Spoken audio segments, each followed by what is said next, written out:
All right, one more video here. Let's talk about recreating scenes. Okay, so remember there are three ways to add sliders to parent functions. You can replace numbers by letters. You can multiply by other numbers. You can insert additional coefficients like this. Absolute value of x plus sine of x becomes a times x plus b sine of x. Add in those coefficients, and this function kind of goes all which ways. And last, we can replace x by mx plus n. That's doing those other two things both at the same time. So we could take x squared, we replace x, and we get mx plus n. Sine of x, we get sine of ox plus p. And if we put in these sliders, that's going to allow us to do other crazy stuff with these functions. Okay, so here are three different types of things we can do to add sliders to parent functions. Next, let's practice these techniques and match the following scene made with absolute value functions. Okay, so we have the absolute value function, absolute value of x. Hey, look, that's already there. Okay, so we got to keep that one. But let's keep absolute value of x, and now we need to add in some variables. So we can have ax plus b. Let's see what happens. Oops, where did it go? Ax plus b. Add those sliders. What happens when we do this?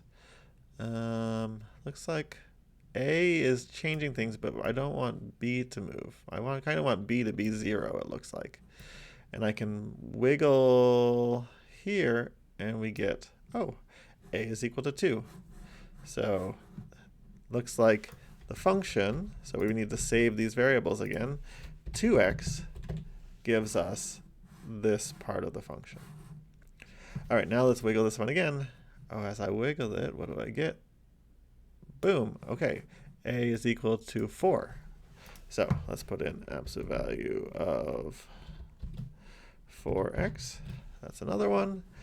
And then let's wiggle it some more and see where we get to. Oh, it looks like 8. Looks like 8 is the magic number.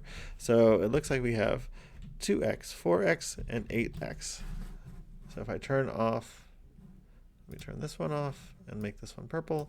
I think we have recreated the scene using our variables, using these techniques. All right, let's go to the next one. Oh, what functions do we use? That's absolute value of x, absolute value of 2x, etc. All right, let's do the same thing here with these parabolas. Okay, so what does a parabola look like? So maybe you want to try it on your own, and then so pause the video, but try this out. And okay, so let's see. We need to look like this: ax squared plus bx plus c. Okay, so now I'm going to move, let's see. Which one am I going to go for first? Maybe I'll try this one. So move this one. This one is pointing upwards. Move it down. Move it over. This seems to be useful. I think I want to match the shape first. C moves it up and down. So I want A. There. Oh, this is looking good here. This looks like the right shape. Not exactly. Maybe I try here. If I move this up and down. I think maybe what I want to do. This is being harder than I expected it to be. So maybe I'll use the technique that we saw on the first page to move these things where I want to. So I'm going to change the way I write this. Instead of writing ax squared plus bx plus c, I'm going to write a times bx plus c squared plus d. Okay, so why am I doing this? I'm doing this because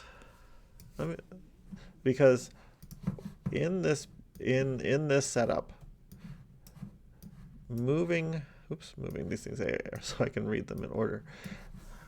When you do bx plus c, maybe I'm going to even get rid of the a. When you do bx plus c, what you get is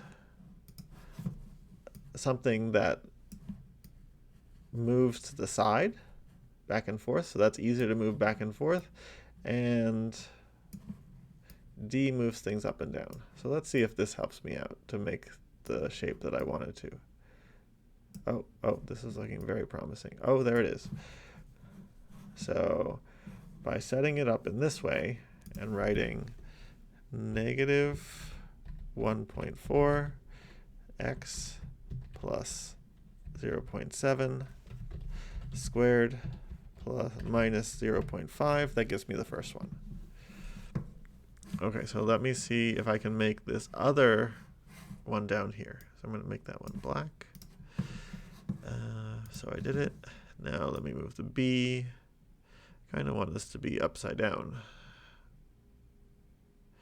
I'm not going to be able to make it upside down if I don't have an a in here. Just from what I'm thinking about here. If I make a negative, that makes me be able to go upside down. So I'm going to maybe try to keep the a the same, the b the same, since those are kind of the same shape. I'm going to move u up to here and move c over. Haha. So this one is negative 1.4 x minus 0.7 squared plus 0.5. I looked at this and I said, I'm hoping that the numbers don't have to change too much because these kind of look like they're almost exactly the same. I think I did the hard ones first. Hopefully now we can get the red ones to work. So I'm going to move b. Let's see, b needs to be kind of wide. C, I want c to be here in the middle. Make this wider. Can I move it up a little bit and make life happy? What are we doing? B. Almost. I wonder what's wrong here. If I change this a little bit. Oh, that's looking almost there. And D up a little bit more. D 4.5, 5.5, 5.4. You know, I think that's probably good enough. B outward a little bit. B, so I can change these numbers just very slightly. 2, 8, 9. Okay, this is looking like it's pretty good. So I'm going to copy down these. No, what did I do? Go back, undo, undo. So I'm going to take these numbers and I'm going to copy this thing, put in a is equal to negative 1.2, b is equal to this thing, c is equal to 0, d is equal to this. And I bet if I kind of made this upside down, if I took this and made it positive, and I made this one negative, oh, then that's looking also pretty good. You know, this isn't exactly perfect, and maybe if I explored this a little bit more, then I could make it exactly perfect, but I think this is what we want to be able to do. Okay, so here we've recreated these shapes. Why don't you explore if maybe you could approach this in a slightly different way and get it exactly perfectly. Okay. Next. All right, share your functions here, copy and paste them. And now make something of your own. Try it out.